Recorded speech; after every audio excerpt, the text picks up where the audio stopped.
Bonjour, je suis Mounir, le fondateur de Finari. Aujourd'hui, je vais prendre quelques minutes pour vous expliquer à quoi sert le PEA et pourquoi il peut être avantageux pour vous. Vous m'avez entendu le dire maintes et maintes fois dans des analyses de patrimoine, le PEA, c'est un des basiques qu'il faut absolument avoir dans votre boîte à outils. Son avantage principal, c'est une exonération d'impôt sur le revenu au bout d'un certain temps et ça, c'est tout simplement unique. Je vais vous expliquer comment utiliser cet outil extrêmement puissant pour maximiser votre création de richesse. Alors, qui peut ouvrir un PEA? Il y a de fortes chances que vous soyez éligible puisqu'il n'y a que 3 conditions. La première, c'est d'être majeur. La deuxième, c'est d'être résident fiscal en France. Et la troisième, c'est que vous ne pouvez pas avoir d'autres PEA. D'ailleurs, vous ne pouvez pas avoir plusieurs PEA, mais si vous êtes en couple, chacun des partenaires peut en avoir un. Alors le PEA, il existe à plusieurs saveurs. Il y a le PEA classique que je vais couvrir en majorité dans cette vidéo. C'est celui qui est fait pour les majeurs et qui permet d'investir dans les grandes entreprises européennes. Ensuite, il y a le PEA PME qui permet lui d'investir dans les petites et moyennes capitalisations européennes. C'est des sociétés qui sont généralement valorisées entre quelques centaines de millions et quelques milliards. Et enfin, il y a le PEA jeune qui est fait pour les moins de 25 ans qui sont encore attachés au foyer fiscal de leurs parents. Cette enveloppe, elle est un peu spéciale, donc je vais y revenir en détail un peu plus loin dans la vidéo.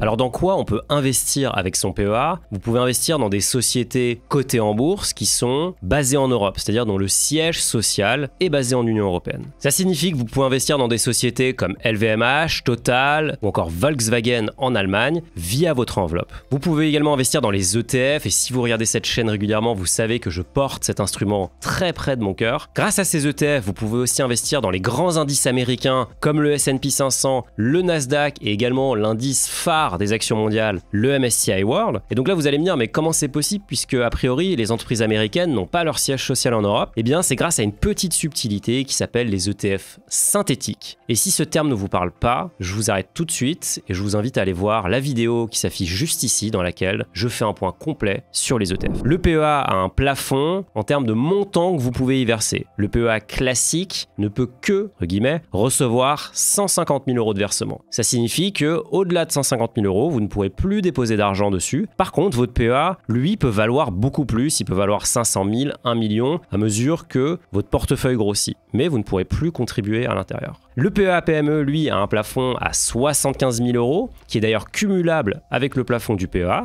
C'est-à-dire qu'un PEA PME et un PEA combiné vous amènent à un plafond de 225 000 € pour bénéficier du fameux avantage fiscal. Et enfin, le petit dernier, le PEA jeune, a un plafond de 20 000 €. Ce plafond va être relevé à 150 000 € puisque le PEA jeune sera transformé en PEA classique dès que l'investisseur ou le détenteur dépassera les 25 ans ou sera détaché du foyer fiscal de ses parents. Je vous en parlais en début de vidéo, le PEA a un avantage fiscal qui est conséquent. C'est une enveloppe dite capitalisante, ça signifie que vous paierez les impôts à la sortie du capital quand vous retirez de l'argent de votre PEA. Et là, il y a 2 cas de figure à retenir. Si vous retirez de l'argent moins de 5 ans après l'ouverture de votre PEA, vous payez ce qu'on appelle la flat tax ou le PFU. Et cette flat tax, elle se divise en 2 parties. D'un côté, les prélèvements sociaux de 17,2% et de l'autre côté, l'impôt sur le revenu de 12,8%, ce qui nous donne un total de 30%. Donc là, a priori, à moins de 5 ans, le PEA n'a pas vraiment d'avantage par rapport à un compte titre. C'est au bout de 5 ans que ça devient intéressant puisqu'on oublie l'impôt sur le revenu et on paye uniquement les prélèvements sociaux. Donc concrètement, si vous retirez de l'argent à ce moment-là, vous serez imposé à 17,2% sur vos plus-values, ce qui représente un avantage fiscal énorme par rapport à un compte titre. D'ailleurs, si vous retirez de l'argent avant que votre PEA atteigne la barre fatidique des 5 ans, il sera automatiquement clôturé. Il y a quand même quelques exceptions, mais en cas général, le retrait entraîne la clôture. Pour illustrer cela, on va faire une comparaison entre 1 000 € investis sur un compte titre et 1 000 € investis sur un PEA.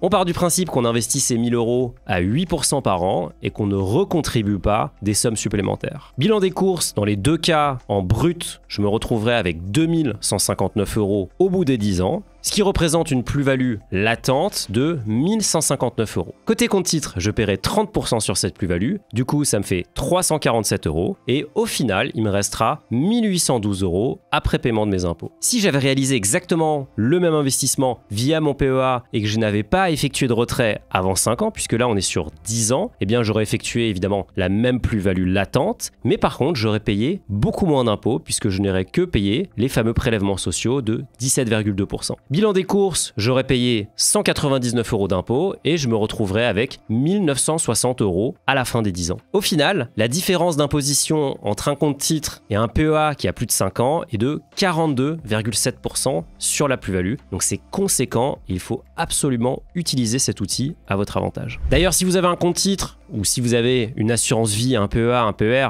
du patrimoine en général, vous pouvez le suivre automatiquement et de façon gratuite sur Finari. Vous pouvez centraliser l'ensemble de vos comptes et je vous le dis toujours, on ne peut pas améliorer ce que l'on ne suit pas. Donc je pense que c'est la première étape indispensable pour pouvoir accélérer votre création de richesse. Donc rendez-vous sur finari.com ou rendez-vous sur l'application si ça vous intéresse. Je vous mets un lien juste dans la description. Pour résumer, les avantages du PEA sont assez simples. Vous avez un avantage fiscal très conséquent puisque vous ne payez pas d'impôt sur le revenu si vous détenez votre PEA plus de 5 ans. Vous avez également accès à un choix relativement large d'actions européennes et d'ETF synthétiques qui vous permettent de vous exposer aux actions mondiales. Vous ne payez généralement pas de frais sur l'enveloppe si vous ouvrez le PEA auprès d'un bon établissement et je vous dirai lesquels juste après. Et enfin, vous êtes uniquement imposé à la sortie, c'est-à-dire que lorsque vous touchez des dividendes ou lorsque vous faites des opérations et engrangez des plus-values au sein du PEA, vous ne payez rien, vous passerez uniquement à la caisse lorsque l'argent sort de l'enveloppe. Alors évidemment, le PEA n'est pas parfait et il a des inconvénients. Le premier inconvénient, c'est évidemment l'accès, puisque vous ne pourrez pas investir dans des actions américaines en direct. Vous ne pourrez par exemple pas acheter du Apple ou du Nvidia ni du Tesla. Par contre, vous pourrez investir dans les indices américains via les fameux ETF synthétiques. Le deuxième inconvénient, c'est le plafond. Même si aujourd'hui, ça vous paraît assez ambitieux de déposer 150 000 €, c'est vrai que lorsqu'on a un certain âge, on commence à atteindre ce montant et donc on est obligé de bifurquer vers une autre enveloppe puisqu'on a tout simplement rempli le PEA. Et le troisième inconvénient, c'est qu'on peut uniquement investir dans des actions et on ne pourra pas aller sur des obligations ou sur d'autres types d'instruments, ce qui peut représenter un frein pour certains investisseurs. Alors comment ouvrir votre PEA? C'est assez simple. Rendez-vous sur une banque en ligne afin de bénéficier des tarifs les plus bas. Vous ne paierez pas de frais d'enveloppe et vous paierez uniquement des frais à la transaction qui peuvent être assez faibles. Sur Finari, les 3 banques les plus populaires sont Boursorama, Fortuneo et Bourse Direct. Lorsque vous investissez, pensez bien à regarder vos frais. Rappelez-vous, les frais sont un poison pour votre patrimoine. Donc si vous avez un doute, rendez-vous sur Finari, vous connectez vos comptes et vous verrez tout de suite si vous avez des frais qui sont cachés, qui vont venir gréver votre performance. La meilleure façon de se prémunir contre ces frais, c'est tout simplement de passer par des ETF. D'ailleurs, si vous vous rendez compte que votre PEA est dans une banque qui est extrêmement chère et qu'en plus elle n'offre pas d'ETF, vous pouvez tout à fait transférer votre PEA d'une banque traditionnelle vers une banque en ligne. La plupart des banques en ligne s'occupent même des démarches, c'est assez simple. Le seul conseil que j'aurai à vous donner, c'est de bien penser à vendre l'ensemble des titres qui sont à l'intérieur du PEA avant de demander le transfert afin d'accélérer la procédure, puisque sinon ça peut prendre assez longtemps. D'ailleurs, une fois que vous aurez ouvert votre PEA, vous vous rendrez compte que vous aurez 2 comptes. D'une part, un compte espèce avec un IBAN que vous pourrez alimenter